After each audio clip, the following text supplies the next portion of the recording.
Victor Grayson stood in the spotlight at Grayson Biotech's Silicon Valley headquarters.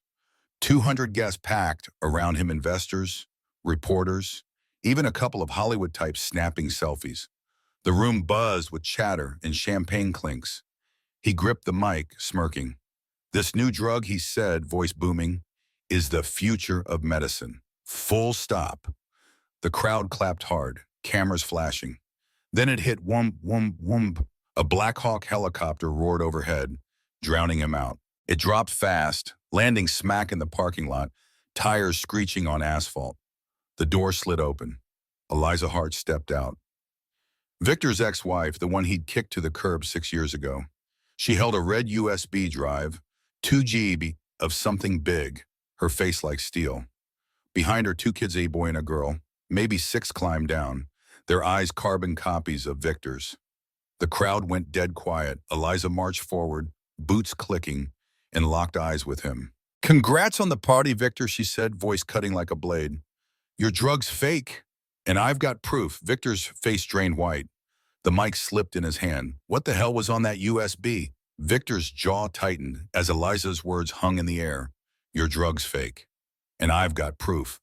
The crowd at Grayson Biotech's headquarters shifted, whispers cutting through the silence. He stared at her, that red USB glinting like a loaded gun in her hand, and for a split second he was back 6 years ago. Back to the night it all went to hell. They'd been the golden couple of Silicon Valley. Victor, the hotshot CEO of Grayson Biotech, built the company from a garage startup into a billion-dollar giant. Eliza Hart, his wife, was the brains behind the science genetic research that could rewrite medicine. They'd met at Stanford, bonded over late-night lab sessions, and tied the knot in a slick ceremony up in Napa Valley. The wedding pics hit every tech blog. Victor in a sharp tux, Eliza in white, both grinning like they owned the world. Their mansion in Palo Alto had a view of the bay, a garage full of Teslas, and a plan to start a family. It was perfect. Too perfect. Then Julian Kane showed up. Victor's college buddy, a finance whiz with a slick smile, joined Grayson as CFO 3 years into the marriage. He brought numbers, sure, but he also brought trouble. It started small. Julian dropping hints about Eliza working late, asking Victor if she was too independent for a wife. Victor brushed it off. He trusted her. Until he didn't. One night he grabbed her phone off the kitchen counter while she was in the shower. Text lit up the screen, flirty, dirty messages from some guy named Mark. "Last night was wild. Same spot tomorrow?" Victor's stomach dropped. He scrolled, found more plans to meet, details about their bedroom. When Eliza stepped out, towel around her, he shoved the phone in her face. "Who the hell is Mark?" he barked. She blinked, confused. "Mark? I don't know any Mark." Her voice shook as she grabbed the phone, scrolling through texts she swore she'd never seen. "Victor, this isn't me. Someone's messing with us." He didn't buy it. The next day, Julian called him to the office, grim-faced. "Found this in her car," he said, tossing a man's watch onto Victor's desk, a cheap Rolex knockoff. Then came a hotel receipt, timestamped from a week Victor was in New York for a conference. Julian even dug up a guy, some PI he'd hired, who claimed he'd seen Eliza with Mark at a dive bar in San Jose. It was airtight, or so it seemed. Victor snapped. That night, rain hammering the windows, he dragged Eliza's suitcase to the front door. "Get out," he growled, shoving her into the storm. She begged, tears mixing with the downpour. "Victor, listen to me, it's fake. We're trying for a kid. Why would I?" He slammed the door, her voice cut off by the lock clicking shut. By morning, he'd frozen her accounts, canceled her cards, and told security to keep her off Grayson property. The real kicker came a week later. Victor went on CNN, face hard, and trashed her live. "Eliza Hart's a fraud," he said, staring into the camera. "She stole research from Grayson Biotech, lied to me, to everyone. She's done." The clip went viral, 2 million views in a day. Silicon Valley ate it up. Eliza vanished from the scene, her name blacklisted, her career torched. But Victor didn't know the half of it. That same week, Eliza sat in her beat-up Honda, parked at a Walmart lot 5 miles from their old house. Rain streaked the windshield as she clutched a pregnancy test, 2 pink lines staring back. Twins. His twins. She'd been feeling off for days, chalked it up to stress. But now it clicked. 7 weeks pregnant, kicked out, broke, and alone. She pounded the steering wheel, sobbing, until a news alert pinged her phone. Grayson Biotech drug linked to patient death in trial, the headline read. A 42-year-old woman, stage 4 cancer, dead after a dose of their new wonder drug. The article called it a fluke, said Grayson was investigating. Eliza froze, her scientist brain kicking in. She'd worked on that drug. Early trials showed liver risks, but Julian swore he'd fixed it. Had he? Or was this something darker? She scrolled X, found Whispers patients sick, data buried. One post stuck out. Grayson's hiding bodies to push this drug. Follow the money. Her hands shook. Julian, it had to be him. The text, the watch, the PI, all too neat, too fast. Had set her up, but why? And what was Victor letting slide? Back at the party, Victor's eyes flicked from Eliza to the kids. Those damn eyes, his eyes. The USB in her hand wasn't just a threat.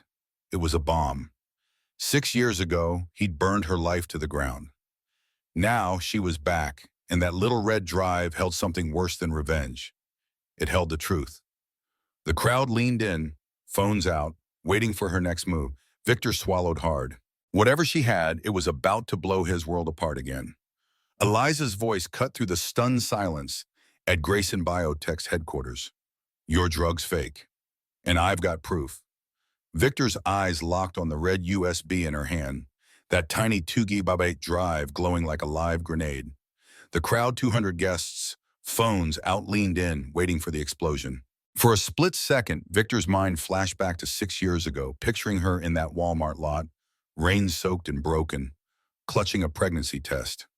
He'd torched her life, trashed her on CNN, figured she'd crawl away and die. Big mistake. She hadn't just survived, she'd built a damn army. And now, with those kids, his kids, and that USB, she was here to light the match. 6 years back, Eliza hit rock bottom. Victor's boot on her neck had left her with nothing. No house, no cash, no lab. Her Honda Civic was her new home, parked in a Walmart lot 5 miles from their old Palo Alto mansion. She'd crank the heat, wrap herself in a ratty blanket from the trunk, and stare at the dashboard clock ticking past midnight. The twins Leo and Luna were just a faint pulse then, 7 weeks along, confirmed by a $5 test from the store's bathroom. Her phone buzzed nonstop that first week, access revoked, cards canceled, divorce papers filed. Then the CNN clip dropped. Victor, stone-faced, calling her a fraud who stole Grayson's research. 2 million views. Her name was poison. She tried fighting back, called every contact in her phone, Stanford profs, biotech VPs, old lab partners. Sorry, Eliza, can't help, they'd say, voices tight before hanging up. Grayson's shadow was too long, Victor's word too heavy. She was done, blacklisted, broke, and pregnant in a car. Then Eleanor Brooks rolled up. Eleanor was 68, a retired nurse with a buzzsaw voice and a limp from a bad hip. She had lost her daughter to leukemia 10 years earlier, a fight Big Pharma had priced her out of. That morning, she found Eliza doubled over by the Honda, puking into a trash can. Pregnant or dying? Eleanor barked, arms crossed. Eliza wiped her mouth, shaky. Pregnant. Twins. Eleanor didn't flinch, just grabbed Eliza's suitcase, tossed it into her rusted Chevy pickup, and said, "Get in. You're not dying in my parking lot." Her house was a squat box in East Palo Alto, peeling paint. A sagging porch, a world away from Victor's glass and steel palace. Inside, it smelled like coffee and Bengay. Eliza crashed on a lumpy couch, staring at a cracked ceiling, while Eleanor banged around the kitchen. "What's your deal, kid?" she asked, sliding over a mug of black coffee that could strip paint. Eliza gripped it, hands cold. "My husband, ex-husband, threw me out. Thinks I cheated. Froze everything. I'm a scientist, but..." She stopped, throat tight. Eleanor squinted. "Grayson Biotech, right? Saw that jackass on TV calling you a liar." Eliza nodded, slow. "Yeah, and their new drug, it's killing people. I worked on it, liver risks, bad ones. They buried it." Eleanor's eyes narrowed. The TV was on, Muteta news ticker flashing. Second patient dead in Grayson trial. Company denies fault. Eleanor jabbed a finger at the screen. "That's your work?" Eliza's gut twisted. It was. Until they kick me out. Fight back, Eleanor said like it was obvious. Eliza laughed, sharp and bitter. With what? I've got no lab, no money, no name. Eleanor smirked, leaning back. You've got me, and I've got someone who'd love to stick it to Grayson. She grabbed her phone, dialed. Maya? Yeah, it's me. Got a girl here needs your lab. Screwed by your favorite pharma clowns. You free? Maya Rivera was a ghost in Silicon Valley, a geneticist who'd walked away from a Stanford tenure gig after Big Pharma tanked her research for being too cheap. She ran a rogue lab in a warehouse off Highway 101, 20 miles south of Grayson's gleaming HQ. Eliza met her the next day. Eleanor driving her over in the Chevy, engine rattling. The place was a dump-rusted steel walls, cracked concrete floor, a tangle of pipes overhead. But inside it was gold. DNA sequencers humming, centrifuges spinning, a server rack blinking in the corner. Maya, wiry and 40-something, stood there in a stained hoodie, coffee mug in hand. Heard you got burned by Grayson, she said, voice flat. What's the story? Eliza laid it out. Victor's betrayal, Julian's setup, the drug deaths. She pulled a thumb drive from her pocket.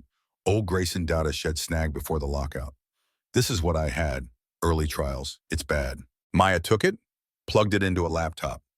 Her eyes scanned the numbers, liver failure rates spiking, toxicity off the charts. Jesus, she muttered. They're selling this? Eliza nodded, and burying the bodies. Maya looked up, sharp. You in? Eliza didn't blink. All the way. She moved in that wee cot by the lab bench, a duffel bag of clothes, Eleanor dropping off canned soup and prenatal vitamins. Days blurred into nights. Shed pour over data, rerun simulations, her belly growing under a borrowed lab coat. At 4 months, morning sickness hit hard. She'd puke in a bucket, then keep going. Maya caught her one day, mid-heave. Twins, huh? She said, tossing over a protein bar. You're a machine. Eliza grinned, weak. No choice. By 7 months, she had something, a new formula, stripped of Grayson's toxins, built from scratch. She waddled into the lab, charts in hand. Look at this, she said, spreading papers on a table cluttered with coffee cups. It works, same efficacy, no liver damage. I ran it on rats. Maya scanned the results, nodded slow. Build it. They did. Eliza sourced chemicals on the cheap, begged favors from Maya's underground contacts. At 8 months, she was still there, hunched over a microscope, when contractions hit. Maya delivered Leo and Luna right on that concrete floor, Eleanor gripping her hand, yelling, "Push, damn it!" 2 tiny screams filled the warehouse.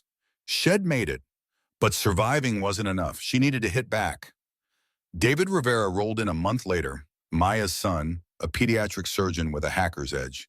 Mid-30s, scruffy beard, he lugged a laptop and a 6-pack of Red Bull. Mom says you're taking down Grayson, he said, cracking a can. Need help? Eliza eyed him. Can you break their servers? He grinned. Watch me. That night, he tore through Grayson's firewalls, emails, files, all theirs. The hall was a gut punch. Victor's inbox was a graveyard. Julian 3 years back. Liver data's ugly. Bury it or FDA pulls us. Victor's reply, fix it quiet, stocks at 200. Another post-launch. 12 dead's a headline, not a problem. Push it. Eliza's hands shook, rage boiling. Victor knew picked profit over lives. David dug deeper, bank records, wire transfers. Julian and Sophia, his lawyer's sister, had skimmed $100 million, stashing it in the Caymans while Victor played Golden Boy. Eliza didn't sleep that night.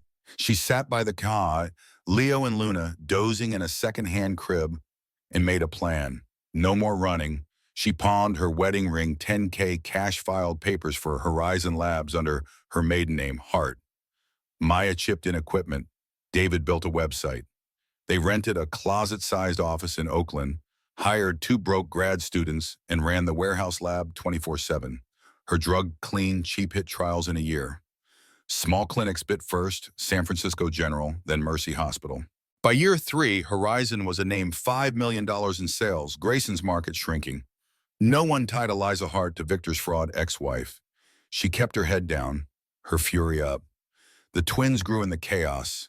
Leo, quiet, stacked rocks by the lab sink, obsessed with patterns. Luna, loud, climbed crates, asking, "Where's that beep?" Eliza worked 16-hour shifts, coffee, diapers, data. Every deal Horizon closed, every patient it saved was a brick in her wall against Victor.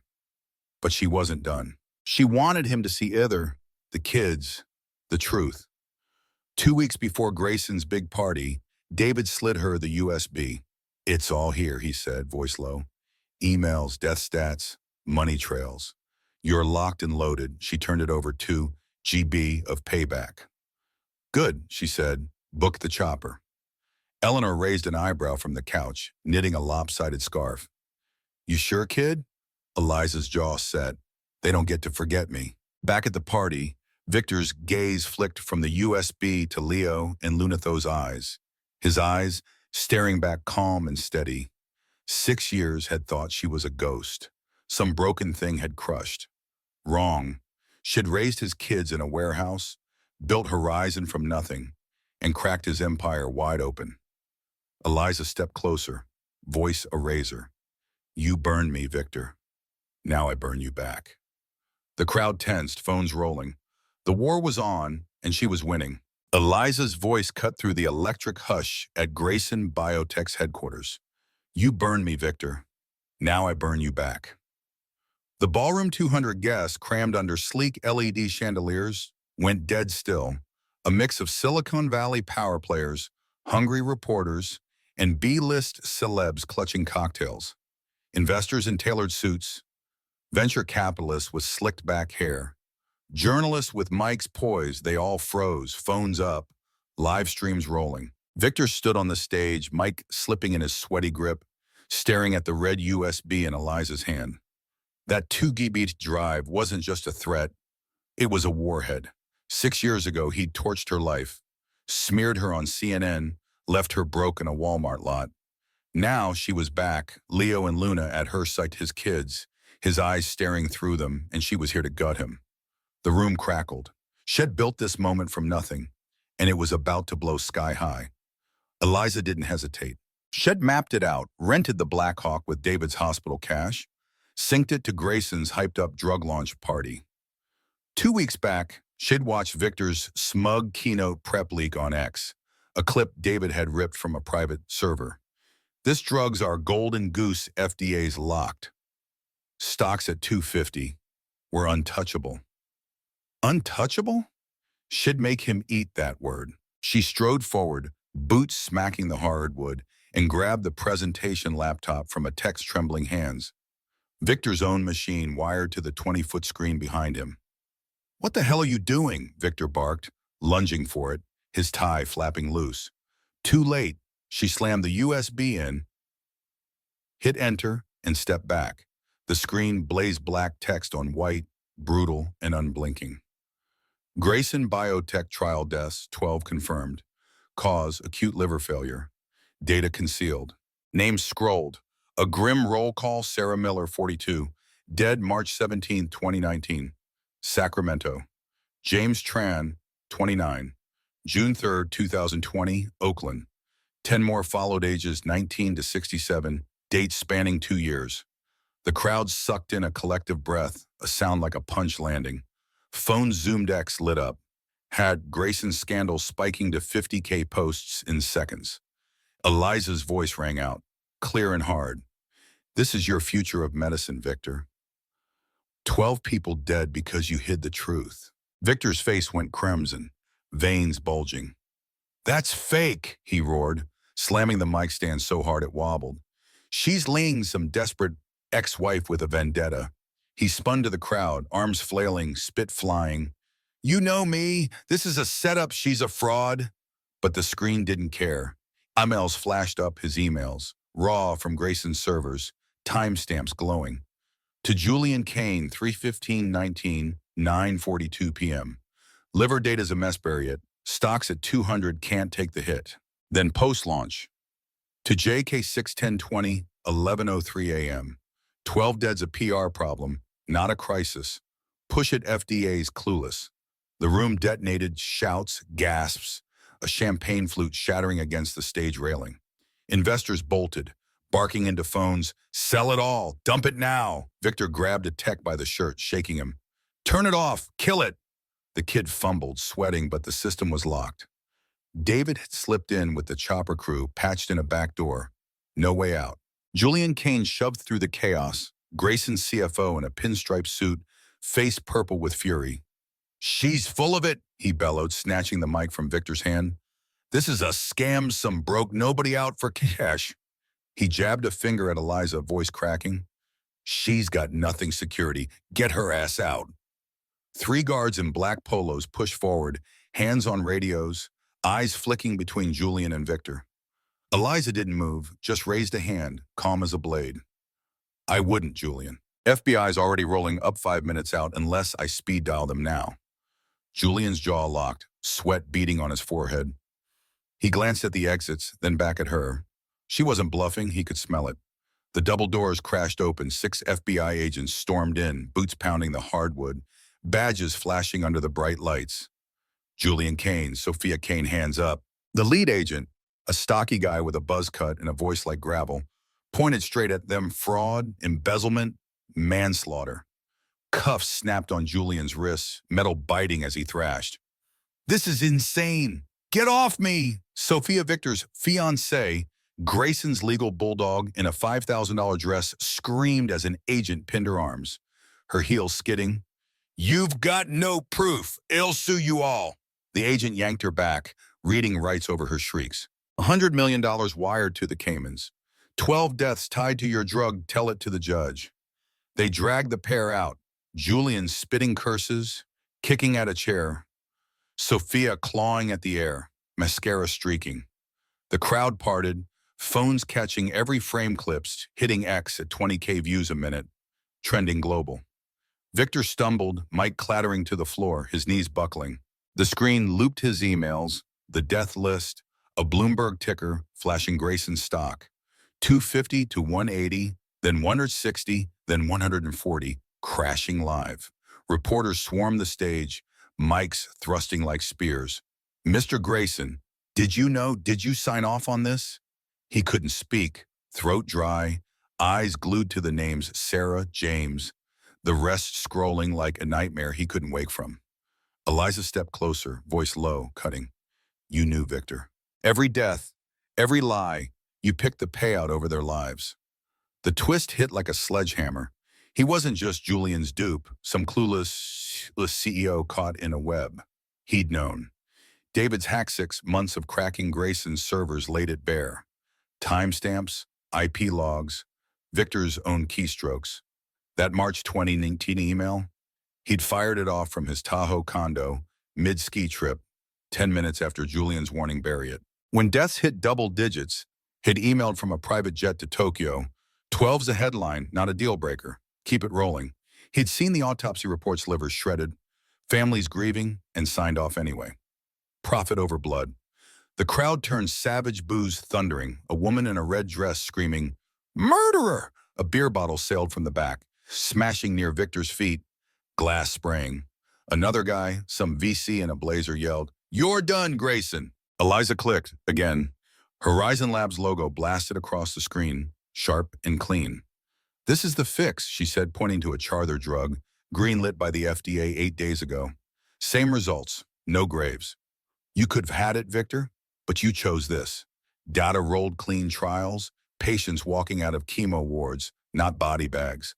Horizon's stats glowed 90% efficacy, 0 fatalities, half Grayson's price."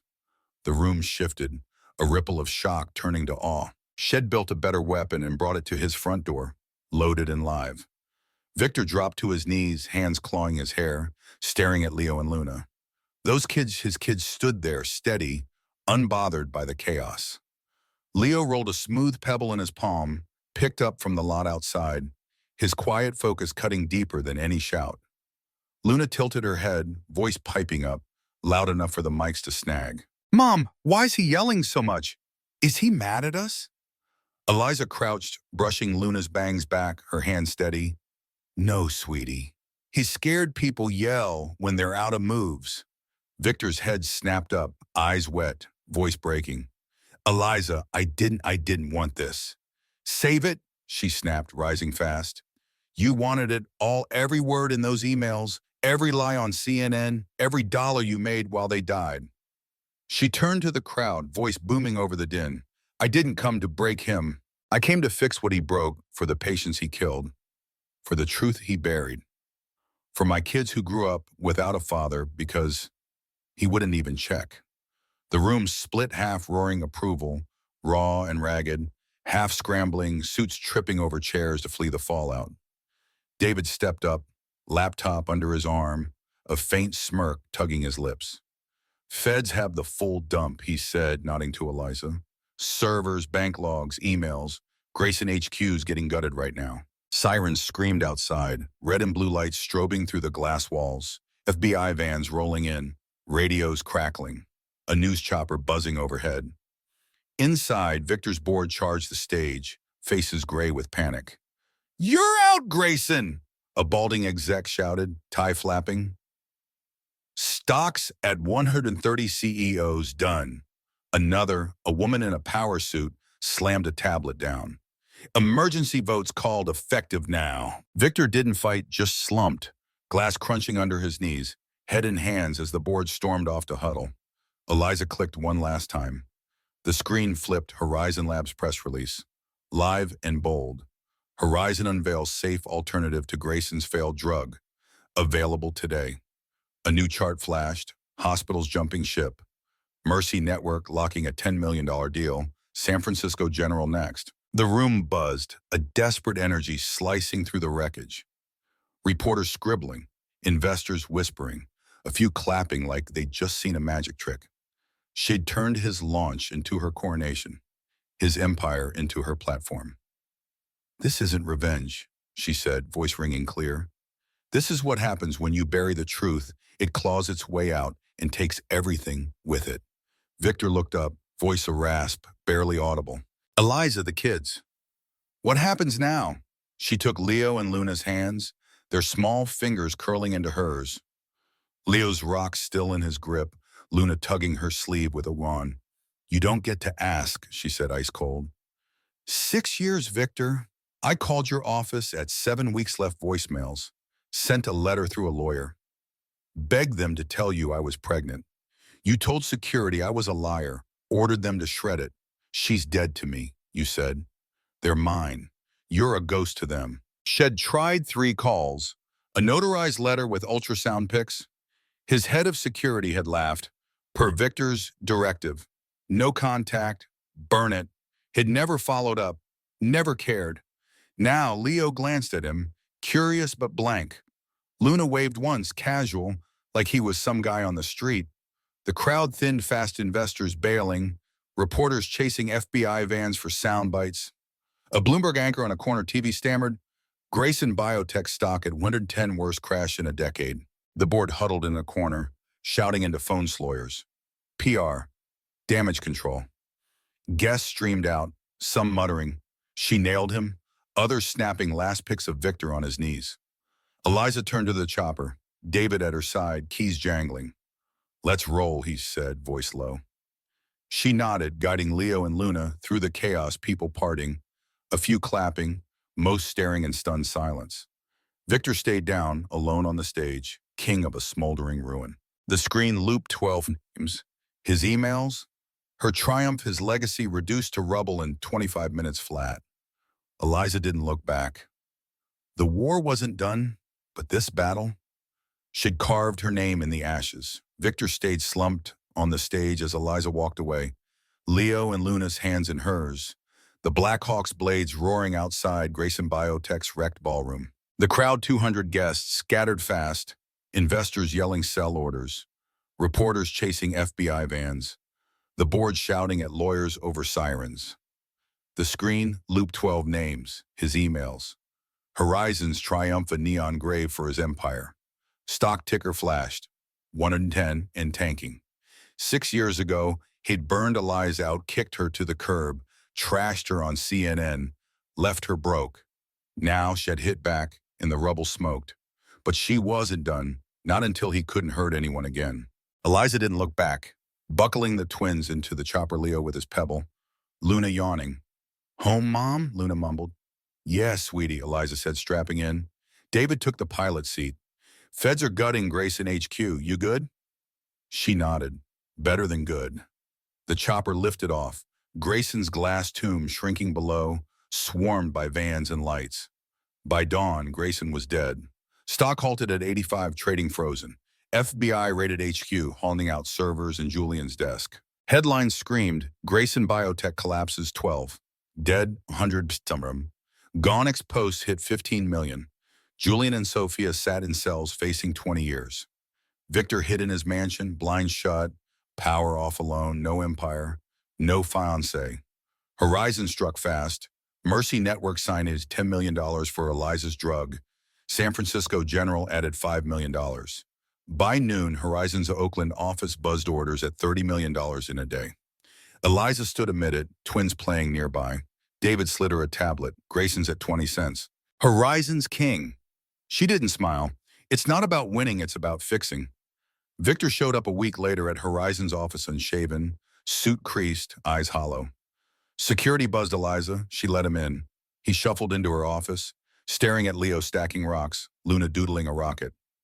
Can we talk? He croaked. She crossed her arms. 4 minutes. He sank into a chair. I screwed up everything. The drug, you, the kids. I didn't know. I swear I didn't get your calls. She cut him off, cold. I called your office 3 times, 7 weeks pregnant, sent a letter with ultrasounds. You told security she's a liar, Burnett. You didn't know because you didn't care. He flinched, hands shaking. Julian fed me lies. The drug, I thought we'd fix it later. Keep the stock up. I didn't think 12 people would die, she snapped, standing. You signed off from a jet. Victor saw the data and picked cash. He rubbed his face, voice breaking. I lost it all company, Sophia. You. The kids, Luna looked up. Mom, who's he? Eliza softened, crouching. Someone old, sweetie. Finish your rocket. Victor watched, gutted. How do I fix this? You don't, she said, sliding a folder over. Horizon Grayson merger docs. Grayson's toast stocks at 15 cents. Feds circling, emerging it, saving jobs, pushing my drug. You can join consultant under me or rot. Choose. He stared, then signed, pen shaky. Why let me in? She leaned in, fierce. Not for you, for them. She nodded at the twins. And the 500 workers you didn't kill. This isn't mercy, it's a cage. You live with it. He nodded, broken. I'm in. She filed it. Monday, 8 a.m. Months passed. Horizon Grayson rose. Eliza driving, Victor a shadow, crunching data. The drug hit markets, patients lived. Headlines shifted. Horizon redeems Grayson. Stock stabilized at 60, jobs held. Victor learned Leo's rocks. Luna's rockets, brought a fossil kit, built a model with her barking orders. Eliza watched from her office, David beside her. He's sticking, he said. You okay? She nodded. For them? Yeah. He brushed her hand. Vienna next month, conference, then a week. You in? She smiled, small. Yeah. A year later, the twins' 7th birthday hit. Horizon's new HQ decked in fossils and rockets. Victor rigged a launch. Eleanor baked a dino cake. Luna yelled, go! As it shot up, Leo grinned at a cracked geode. David hauled gifts, staff cheered. Eliza stood back, watching Victor. Human, twins bright. David slid up. Good day? She nodded. Better. The camera snapped, twin center, Eliza and Victor flanking, David and Eleanor around. Real, not perfect. Later, she flipped through the pic on her phone, Victor's text. Not my plan, but theirs. She didn't reply. 6 years ago, he'd stripped her bare. She'd built back a company healing lives. Kids shining, a world he couldn't touch. Justice wasn't his fault, it was her rise. A place where he couldn't harm again. She locked the phone and stepped into the laughter, done with ruins. So what's the takeaway from Eliza's wild ride? This isn't just a story about revenge or a big comeback, it's about what real justice looks like. Eliza didn't just burn Victor's world down. She built something better from the ashes. She turned a broken life kicked out. Broke, pregnant in a Walmart Lo Tinto, a force that saved patients, kept jobs, and gave her kids a future. The lesson? Justice isn't about destroying your enemies. It's about creating a world where they can't hurt anyone anymore. Victor lost everything, his company, his power, but Eliza made sure he couldn't drag others down with him. She didn't need to crush him, she outgrew him, and that's the real win. Think about it. What would you do in her shoes? Let rage take over or build something unstoppable? Eliza chose the hard road and it paid off. Her story's a gut check. When life hits you low, you don't just get back up, you make sure the fall means something. That's power, not payback. If this hit you as hard as it hit us, smash that like button it's free and keeps these stories coming. Subscribe if you haven't. We're dropping more tales of grit and guts every week. Got thoughts? Drop them in the comments. What's the toughest comeback you've ever seen? Let's talk. Until next time, stay real.